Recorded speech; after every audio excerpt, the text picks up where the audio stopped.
Mon frère, ma sœur, en deuil ou en questionnement face à la vie éternelle, la vie après la mort, j'avais vraiment à cœur de te donner ce petit témoignage. Il y a quelques années, alors que j'étais en train de parler avec un ami, vraiment calmement, dans la paix, chacun de notre tour on parlait, au moment où ce fut à son tour, moi je me suis senti sortir de moi, littéralement, et me retrouver à 1 mètre au-dessus de cette scène. J'étais plongé dans comme un espace doré, avec une prise de conscience de Dieu, c'est-à-dire de la divinité. Il n'y avait pas de nom, pas de mot particulier derrière, mais une pleine divinité remplie d'amour, de paix et de joie. C'était mais juste prodigieux. J'étais noyé dans un bain d'amour, de paix et de joie. Mon ami continuait à parler, il ne voyait aucun changement, et mon cerveau à moi disait eh bien, reste comme ça, c'est génial, c'est génial. Et j'avais peur parce qu'il s'emballait, je me disais, s'il continue, il va me faire revenir. Et en fait, c'est ce qui s'est passé. Quand je suis revenu, je me suis juré que toute ma vie, je chercherais à savoir ce que c'est. Quel était cet état et si possible, à le retrouver. J'ai donné ma vie à Jésus quelque temps après, suite à différentes péripéties. Et un jour, j'étais sur mon canapé en train de prier. Et pendant que je priais, j'ai été rempli de la même paix, joie et amour, mais sans sortir de moi, intérieurement. Un peu, ça me fait penser à Jésus qui prie lorsqu'il est transfiguré. Il nous est dit, la parole nous dit qu'il alla sur une haute montagne, il se mit à prier, il était transfiguré de lumière. La lumière était en lui et le rendait lumineux. C'est cette idée-là.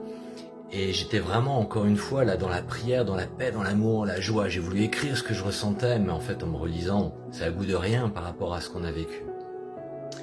Je dis ça parce que depuis lors, enfin, dans ce moment de prière, j'avais vraiment l'impression que le Seigneur me disait, tu vois, je t'ai montré de quoi j'étais fait, l'amour, la paix, la joie. Maintenant, puisque c'est moi que tu pries, sur ton canapé, tu sais quel est mon nom, Jésus. Depuis lors, ma foi a grandi, mais surtout, ce qui est important, c'est qu'aujourd'hui, beaucoup de gens font des expériences de mort imminente, de toutes les cultures, de tous les pays, de tous les âges, et les gens témoignent de cette vie après la mort. Jésus va beaucoup en parler et nous dire que il faut nous battre pour cette vie en la mort, il faut courir pour gagner le prix, gagner la couronne. Que cette vie, eh bien, voilà, il a donné son sang sur la croix, il a versé son sang pour toi, par amour pour toi, et pour te rendre accessible cette vie éternelle. Et lui, il est fait d'amour, de paix, de joie. Il veut se manifester à toi et te donner cette vie en abondance. C'est vraiment une douleur que d'être dans le deuil, et de connaître cette souffrance, cette injustice de la mort. Bibliquement parlant, la mort, le péché, la maladie, le Seigneur n'en a jamais voulu.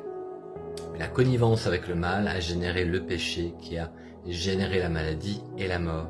Et le rôle du Christ, le rôle du Messie, la parole de Dieu qui s'incarne pour venir t'expliquer Dieu et te sauver, te donner la main, s'associer à toi, c'est de te montrer que il a la solution. Il est ressuscité et il veut t'ouvrir une vie tout autre. Je me souviens de cette dame pour qui on avait prié, ça faisait 2 ans que son frère était décédé et elle était dans la tristesse vraiment. Et le Seigneur nous dit lors d'une soirée de prière, priez pour la délivrance de l'esprit de mort, priez contre le deuil. C'est ce qu'on a fait, on a posé une prière et à la fin du temps de prière, elle est venue nous voir rayonnante et nous a dit « J'ai été d'un seul coup rempli d'une grande joie, comme s'il y avait une libération qui se faisait en moi, de l'esprit de deuil, de l'esprit de mort. » Et ça m'a fait penser à cette parole de Jésus qui dit « Je suis venu vous donner la vie et la vie en abondance. Va pleurer au pied de Jésus, invoque-le dans ta vie, demande-lui de venir. Il est mort sur une croix parce qu'il t'aime et il est ressuscité pour t'ouvrir les portes du ciel. Renouvelle ton espérance. Voilà, demande-lui de venir renouveler ton espérance. La mort n'est pas une fin, mais c'est une joie éternelle à condition que tu t'associes à lui.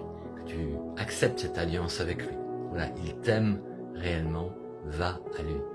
Amen. Belle soirée.